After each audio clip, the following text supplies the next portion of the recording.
আসসালামু আলাইকুম। এটিএন বাংলা সংবাদে সবাইকে স্বাগত জানাচ্ছি সীমা খান। শুরুতেই বিআরবি কেবলস সংবাদ শিরোনাম। খালেদা জিয়া ছিলেন গণমানুষের নেতা। নাগরিক শোক সভায় বিশিষ্টজনেরা তার দেখানো পথ অনুসরণের তাগিদ। রাষ্ট্রের সর্বোচ্চ সম্মানসূচক উপাধিতে ভূষিত করার প্রস্তাব। 11 দলীয় জোটে যাচ্ছে না ইসলামী আন্দোলন। মুখপাত্র গাজী আতাউর রহমান। এককভাবে 268 আসনে নির্বাচনের ঘোষণা। আলোচনার পথ এখনো খোলা আছে জামায়াতে ইসলামী। গণভোটে হ্যাঁয়ের পক্ষে রায় দেওয়ার আহ্বান প্রধান উপদেষ্টার প্রেস সচিবের। ভোট চাওয়া সরকারের উচিত হচ্ছে না, মন্তব্য আমির খসরুর। আপিলে প্রার্থিতা ফিরে পেলেন আরও 18 জন। উচ্চ আদালতের নির্দেশে পাবনা 1 ও 2 আসনে নির্বাচনী তফসিল নতুন করে ঘোষণা ইসির। শুনছিলেন বিআরবি কেবল সংবাদ শিরোনাম। এবারে জানাবো বিস্তারিত। মধ্যপন্থী গণতান্ত্রিক রাজনীতি বেগম খালেদা জিয়াকে দলের ঊর্ধ্বে গোটা দেশের নেত্রী আর জাতীয় ঐক্যের প্রতীকে পরিণত করেছিল। বাংলাদেশকে এগিয়ে নিতে হলে বেগম জিয়াকে ধারণ করে আগামী দিনের পথ চলতে হবে। সম্প্রতি প্রয়াত সাবেক এই প্রধানমন্ত্রীর স্মরণে জাতীয় সংসদ ভবনে দক্ষিণ প্লাজায় নাগরিক শোক সভায় বিশিষ্টজনদের বক্তব্যে এসব কথা উঠে আসে।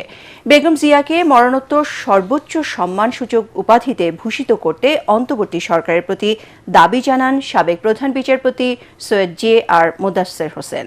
মনিউল আহসান জানাচ্ছেন বিস্তারিত। শোকের সাগরে ভাসিয়ে তিনি চলে গেছেন, কিন্তু তার স্মৃতি চির অম্লান। আপোষহীন সংগ্রামী দেশপ্রেমিক বেগম খালেদা জিয়াকে স্মরণ করতে নাগরিক সমাজের আয়োজনে এই শোক সভা।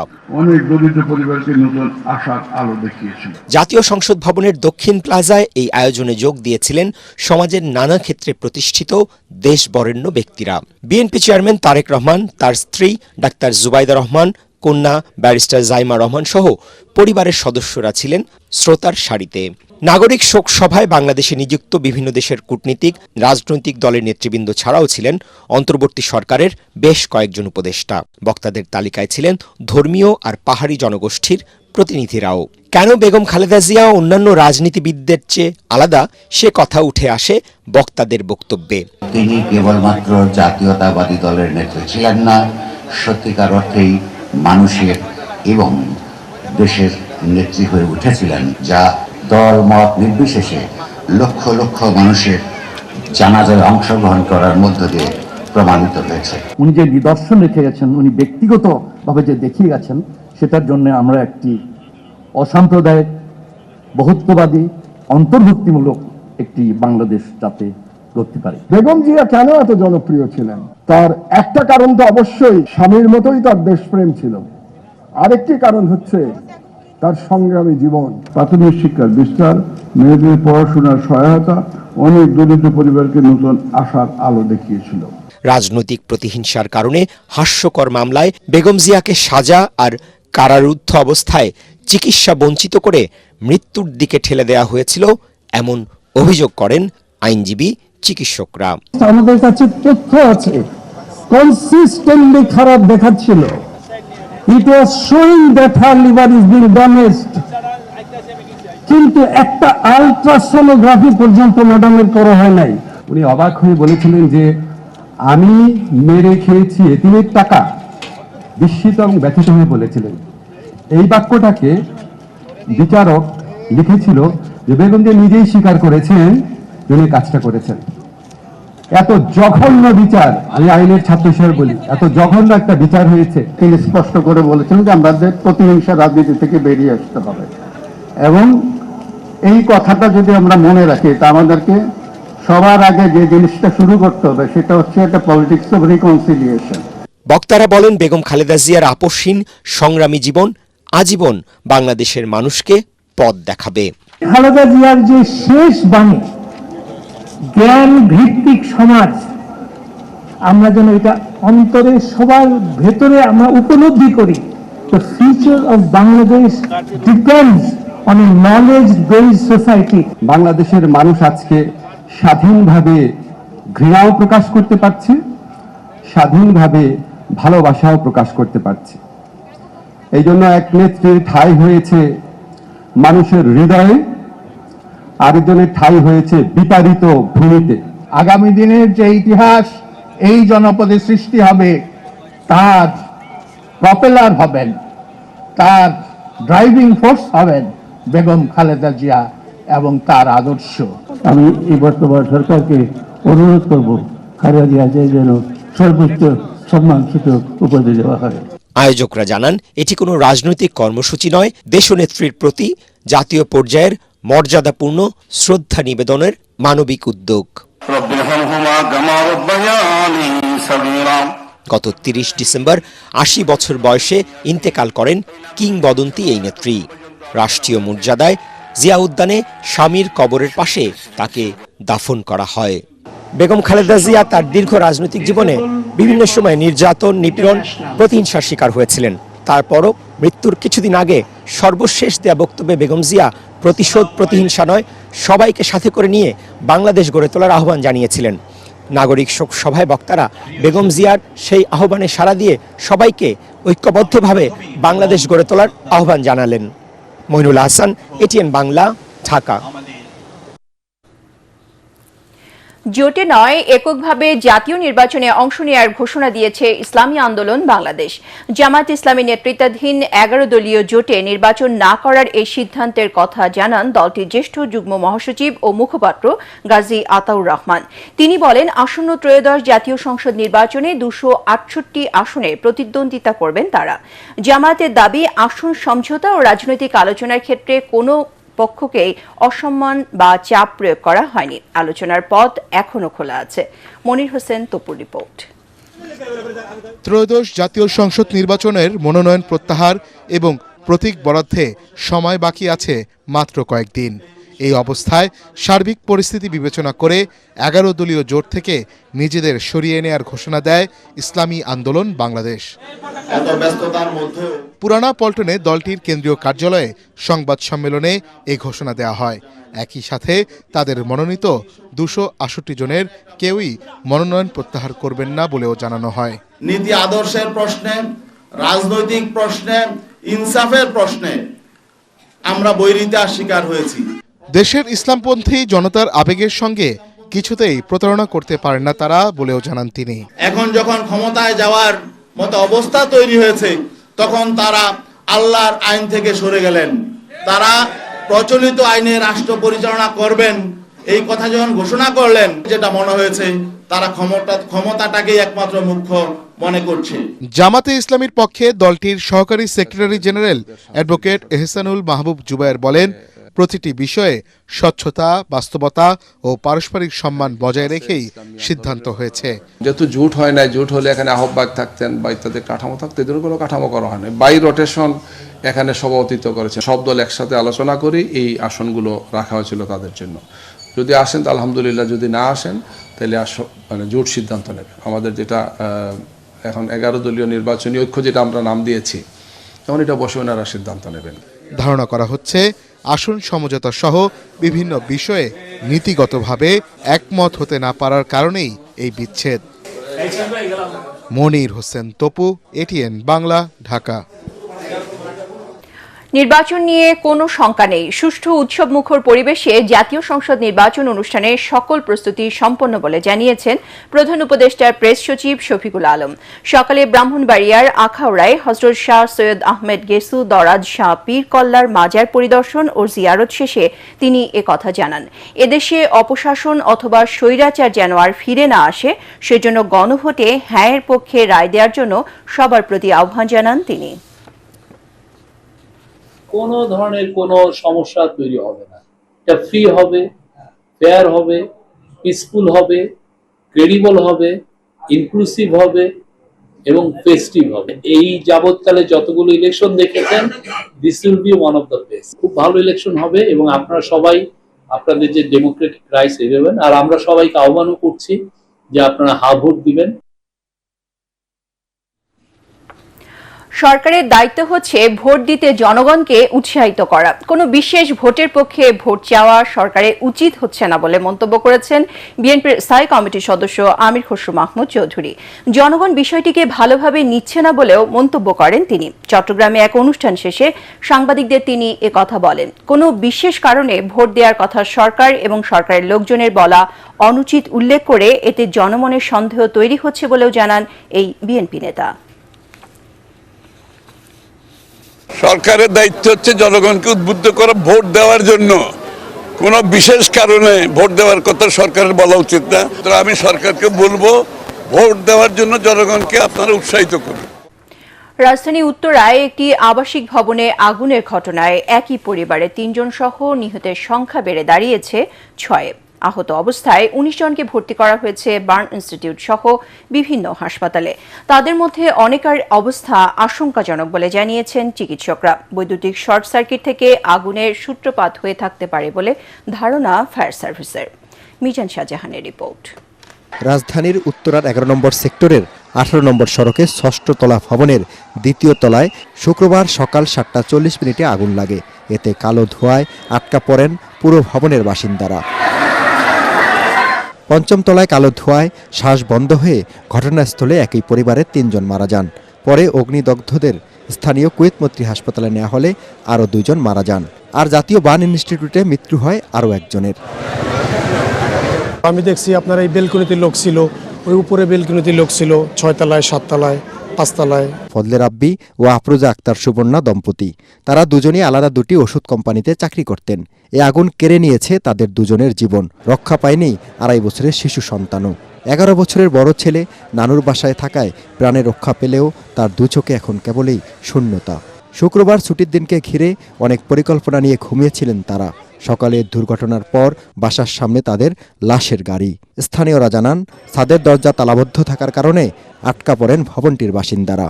পরে এই সাইড দিয়ে অনেক মানুষ হাত বাড়ায় চিৎকার চেঁচামেচি বাঁচার জন্য করতেছিল। অনেকে মানে ছাদে গেছিল কিন্তু ছাদ বন্ধ ছিল। আর আরো ভিতরে যখন আগুন লাগে গেছে তো একটা সৃষ্টি হয়ে গেছে, বার হওয়ার অনেকে ট্রাই করতেছিল কিন্তু বের হইতে পারতেছিল না। আমরা যারা শহরে বসবাস করি আসলে আমাদের ওই পরিমাণ সেফটি নেই, বা বাড়িওয়ালারাও আসলে যতটুকু অগ্নি নিরাপত্তার জন্য কাজ করা দরকার সেটা মেনটেন করে বাড়ি করে কিনা, বা ভবিষ্যতে রাজুক সেইভাবে আইনে আছে, বাট বাস্তবায়ন হয় কিনা এটা আরও প্র্যাকটিক্যালি কঠোর হওয়া উচিত। আগুনের সূত্রপাত নিয়ে সংবাদ মাধ্যমের সাথে কথা বলেনি ফায়ার সার্ভিস। তবে সংস্থাটি জানিয়েছে খুব দ্রুত আগুন নিয়ন্ত্রণে আনা গেলেও পোড়া আসবাবপত্র ও কাপড়ের ধোঁয়ায় দম বন্ধ হয়ে এই মৃত্যুর ঘটনা ঘটেছে। ভবনে নির্মাণ বিধিমালা না মানা এবং নিম্নমানের বৈদ্যুতিক সরঞ্জাম ব্যবহারের কারণে প্রাণ ঝরছে সাধারণ মানুষের, এমন দাবি করে এই পরিস্থিতির সমাধান চান তারা। মিজান শাহজাহান, এটিএন বাংলা, ঢাকা। ত্রয়োদশ জাতীয় সংসদ নির্বাচনে রিটার্নিং কর্মকর্তাদের সিদ্ধান্তের বিরুদ্ধে দায়ের করা আপিল শুনানির 7ম দিনে 43টি আপিলের মধ্যে 18টি মঞ্জুর করেছে নির্বাচন কমিশন। অন্যদিকে না মঞ্জুর হয়েছে 21টি আপিল। এছাড়া অপেক্ষমান রাখা হয়েছে 4টি আবেদন। শুক্রবার ছুটির দিনে আগারগাঁওয়ের নির্বাচন ভবনে আপিল শুনানির কার্যক্রম চলে 3টা থেকে বিকেল 5টা পর্যন্ত। এবারে নির্বাচনে মনোনয়নপত্র বাতিল ও গ্রহণের সিদ্ধান্তের বিরুদ্ধে নির্বাচন কমিশনে মোট 645টি আপিল আবেদন জমা পড়ে। আপিল শুনানির এই কার্যক্রম চলবে 18 জানুয়ারি পর্যন্ত। এদিকে আপিল বিভাগের নির্দেশে পাবনা 1 ও 2 আসনের নির্বাচনী তফসিল নতুন করে ঘোষণা করেছে ইসি। এই 2টি আসনেও আগামী 12 ফেব্রুয়ারি একই দিনে ভোট গ্রহণ অনুষ্ঠিত হবে। এ বিষয়ে নির্বাচন কমিশন প্রজ্ঞাপন জারি করে।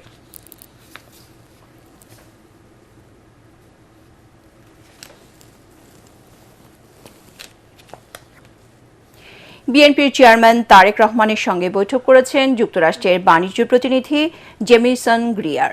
তারেক রহমানের সাথে ট্রাম্প প্রশাসনের ভার্চুয়াল এ বৈঠকে নেতৃত্ব দেন তিনি। বৈঠকে বাংলাদেশ যুক্তরাষ্ট্রের দ্বিপাক্ষিক বাণিজ্য, পারস্পরিক শুল্ক হার ও ভবিষ্যৎ অর্থনৈতিক সহযোগিতা নিয়ে বিস্তারিত আলোচনা হয়।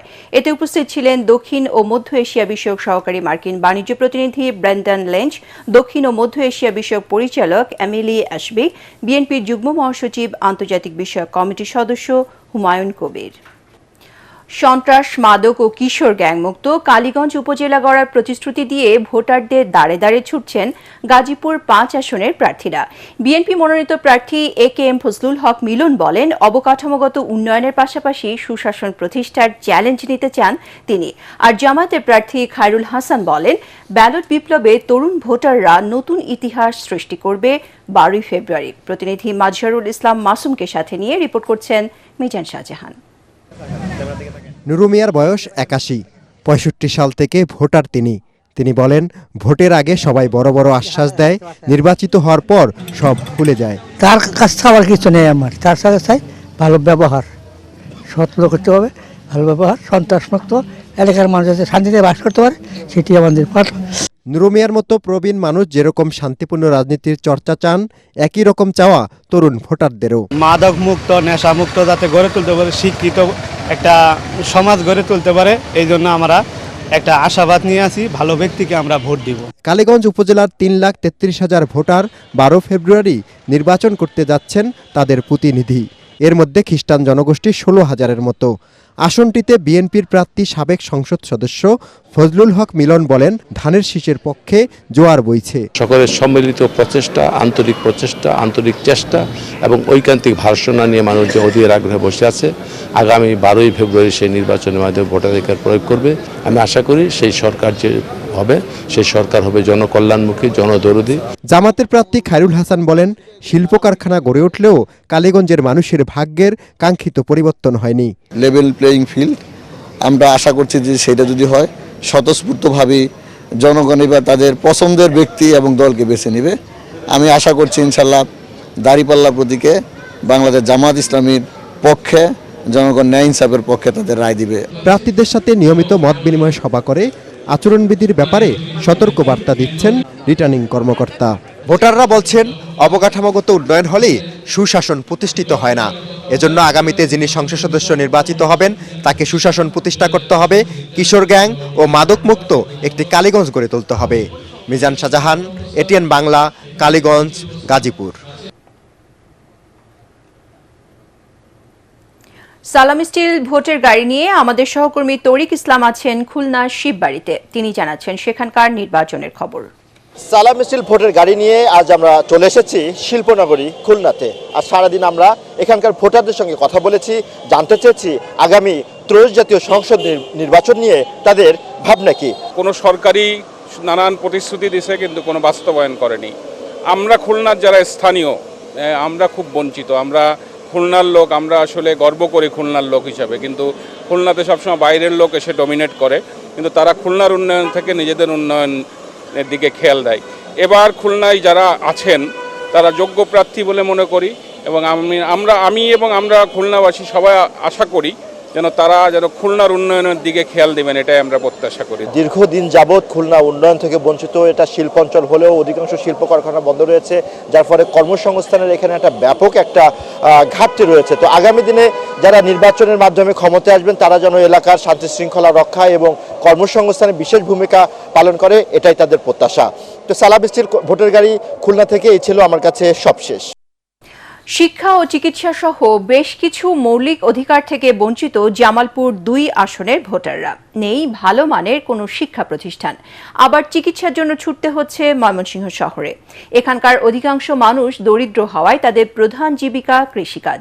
তবে সেই কৃষিরও ন্যায্য দাম পান না কৃষকরা, যোগাযোগেরও বেহাল অবস্থা। তাই ত্রয়োদশ জাতীয় সংসদ নির্বাচনে নিজেদের অধিকার আদায়ে কাজ করবেন এমন প্রার্থী বেছে নিতে চান এখানকার ভোটাররা।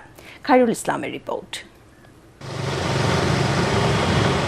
ঢাকা থেকে ১৭১ কিলোমিটার দূরে জামালপুরের ইসলামপুর উপজেলা। এই একটি উপজেলা নিয়ে গঠিত জামালপুর ২ আসন, যেখানে ভোটার প্রায় ২,৮২,০০০।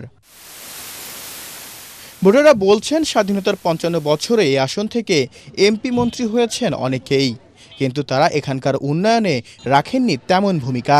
আঙ্গরে গ্রাম এলাকায় উন্নয়ন চাই, স্কুল কলেজ আছে, হিন্দার দরকার, পুলানের লেখাপড়া করার দরকার। চুরি চামারি এইগুলা ব্যবসা, মানে গরিবের যে মেয়েরা নিজের আত্মসাৎ করে, এই ধরনের সমস্যা। আমাদের নির্বাচনে ভালো প্রার্থী আশা করি ইনশাল্লাহ। আমাদের গরিব দুঃখের পাশে দাঁড়াবে, রাস্তাঘাটে কাজবাজ করবে, দেশের উন্নয়ন করবে, এরকম প্রার্থী আমরা চাইতাছি সৎ এবং যোগ্য প্রার্থী যায় তার এটি আমরা চাই। এই আসনে সাবেক এমপি সুলতান মাহমুদ বাবু বিএনপির মনোনয়ন পেয়ে ভোটে লড়ছেন। ধানের শীষের পক্ষে এখানে জোয়ার তৈরি হয়েছে বলে মনে করেন তিনি। তরুণ ভোটারদের আমার উপর আস্থা রয়ে গেছে, এতে মানুষ আমার উপর অত্যন্ত বিশ্বাস রাখে, তারা আশা করে যে আমার মতো মানুষ যদি সংসদে যায় তাহলে এই এলাকার সর্বপ্রকার সমস্যার সমাধান হবে। জামায়াত ইসলামীর হয়ে এখানে নির্বাচনে লড়ছেন মোহাম্মদ শামসুল হক। এই এলাকায় অতীতের নির্বাচনগুলোতে দলটির রেকর্ড ততটা ভালো না থাকলেও এবার দাঁড়িপাল্লার পক্ষে সমর্থন বেড়েছে বলে দাবি স্থানীয় নেতাদের। জনগণ এবার পরিবর্তন দেখতে চায়। জনগণ আর দাসত্ব শৃঙ্খলাবদ্ধে আবদ্ধ হতে চায় না। আগামী ত্রয়োদশ সংসদ নির্বাচনেও বাংলাদেশ জামাত ইসলামীকে বাংলাদেশের জনগণ পছন্দ করবে ইনশাআল্লাহ। এটা আমাদের জামাত ইসলামী ইসলামপুর উপজেলার বিশ্বাস। ভোটাররা বলছেন প্রতিশ্রুতি নয়, ইসলামপুরের উন্নয়নে যিনি সত্যিকার অর্থে ভূমিকা রাখবেন তাকেই ভোট দেবেন বাসিন্দারা। খায়রুল ইসলাম, এটিএন বাংলা, জামালপুর।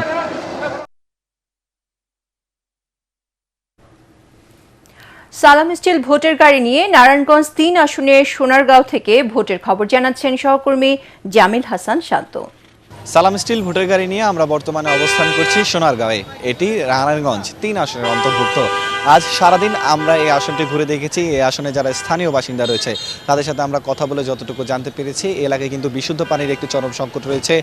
এলাকায় যতগুলো নদী কিংবা খাল বিল রয়েছে সবগুলোই দূষিত বলে এলাকার মানুষজন আমাকে জানিয়েছেন। যেহেতু বিভিন্ন ফ্যাক্টরি এখানে রয়েছে, সেই ফ্যাক্টরির ময়লাগুলোর কারণে কিন্তু এই এলাকার বেশিরভাগ নদী কিন্তু দূষিত। এলাকার মানুষজন আমাদেরকে যেটি বলেছেন, এবং এই এলাকায় কিন্তু উন্নত মানের তেমন কোনো শিক্ষা প্রতিষ্ঠান নেই। আর এলাকার যে প্রধান সমস্যা মাদকের একটি আস্তানা রয়েছে এলাকায়, এবং এলাকার সন্ত্রাসীদের প্রাদুর্ভাব রয়েছে, এগুলো যে দূর করতে পারবেন এবং এলাকার উন্নয়নে যে ভূমিকা রাখতে পারবেন, আগামী সংসদীয় নির্বাচনে কিন্তু এলাকার মানুষ তাকেই ভোট দিয়ে নির্বাচিত করবেন। আপনাকে একটু বলি, এই এলাকায় যারা প্রার্থী রয়েছেন তারা কিন্তু বিধিনিষেধের কারণে নির্বাচনী প্রচারণা যে কাজটি রয়েছে সেটি তারা করতে পারছেন না। তবে তারা ভোটারদের দাঁড়িয়ে দাঁড়িয়ে গিয়ে ভোট চাইছেন এবং এলাকার উন্নয়নমূলক বিভিন্ন প্রতিশ্রুতি তারা দিচ্ছেন। আপনাকে জানিয়ে রাখতে চাই, এলাকায় মোট ভোটার সংখ্যা রয়েছে 5,50,000-এরও বেশি। সালাম স্টিল ভোটের গাড়ি নিয়ে এই ছিল আমার কাছে নারায়ণগঞ্জ 3 আসন থেকে নির্বাচনী প্রচারণার সর্বশেষ খবর। এবারে পূবালী ব্যাংক বাণিজ্য সংবাদ।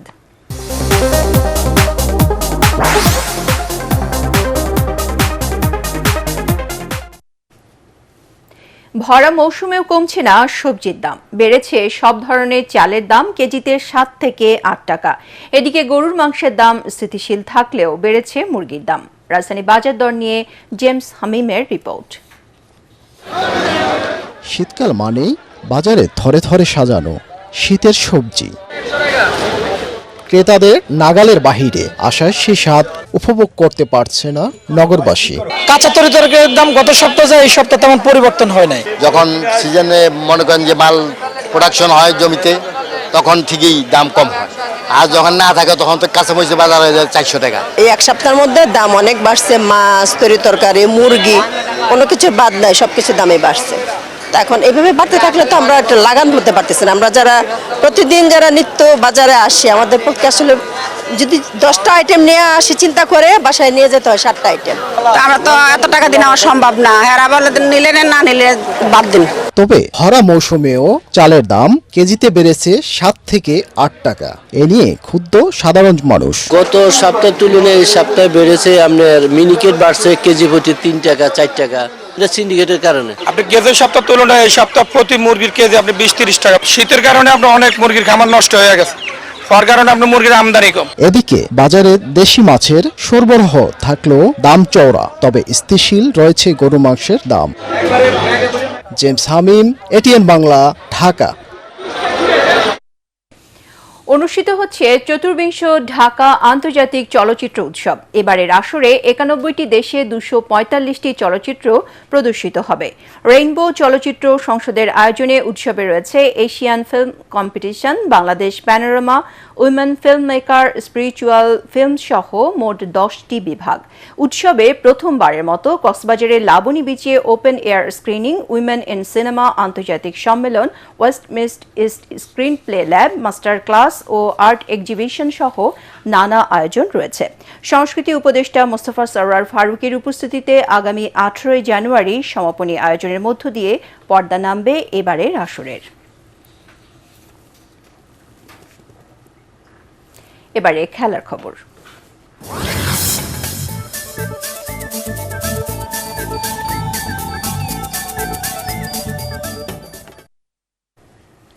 চট্টগ্রামের কাছে 5 উইকেটে হেরে আনুষ্ঠানিকভাবে বিপিএল এর লিগ পর্ব থেকে বিদায় নিশ্চিত হয়েছে নোয়াখালী এক্সপ্রেসের।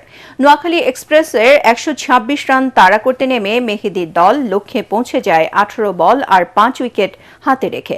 রান তাড়া করতে নেমে চট্টগ্রাম 29 রানে হারিয়ে ফেলেছিল 4 উইকেট। সেখান থেকে দলকে জয় পর্যন্ত টেনে নিয়েছে অধিনায়ক মেহেদীর ব্যাট। তাকে সঙ্গ দিয়েছেন প্রথমে হাসান নেওয়াজ ও পরে আসিফ আলী। ছক্কায় জয়ের মুহূর্ত এনে দেয়া মেহেদী মাঠ ছেড়েছেন 36 বলে 49 রানে। আসিফ অপরাজিত ছিলেন 30 বলে 36 রানে। অষ্টম ম্যাচের ষষ্ঠ জয়ে পয়েন্ট তালিকার শীর্ষে উঠেছে চট্টগ্রাম রয়্যালস। সমান পয়েন্ট নিয়ে নেট রান রেটে পিছিয়ে থেকে 2-এ রাজশাহী ওয়ারিয়র্স। নোয়াখালীর 9 ম্যাচে 4 পয়েন্ট নিয়ে 6 দলের মধ্যে রয়েছে সবার শেষে। 11তম শাহ সিমেন্ট একেএস গলফ টুর্নামেন্টে চ্যাম্পিয়ন হয়েছে অবসরপ্রাপ্ত মেজর শাহজাহান হোসেন। এছাড়া প্রতিযোগিতায় রানার আপ হয়েছেন গ্যাংগম্বো টুপসিন টুকস এবং ladies winner Mrs Fatema Rahman. 3 দিনের টুর্নামেন্ট শেষে বিজয়ীদের হাতে পুরস্কার তুলে দেন বিমান বাহিনী প্রধান air chief marshal Hasan Mahmud Khan. এ সময় ন্যাশনাল ডিফেন্স কলেজের কমান্ড্যান্ট ও কুর্মিটোলা গলফ ক্লাবের vice president lieutenant general Mohammad Shahinul Haque এবং টুর্নামেন্টের স্পন্সর আবুল খায়ের গ্রুপের executive director brigadier general Shahidullah Chowdhury উপস্থিত ছিলেন।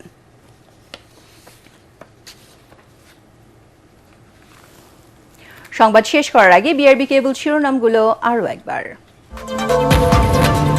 খালেদা জিয়া ছিলেন গণমানুষের নেতা। নাগরিক শোক সভায় বিশিষ্টজনেরা তার দেখানো পথ অনুসরণের তাগিদ। রাষ্ট্রের সর্বোচ্চ সম্মানসূচক উপাধিতে ভূষিত করার প্রস্তাব। 11 দলীয় জোটে যাচ্ছে না ইসলামী আন্দোলন। মুখপাত্র গাজী আতাউর রহমান। এককভাবে 268 আসনে নির্বাচনের ঘোষণা। আলোচনার পথ এখনো খোলা আছে জামায়াতে ইসলামী।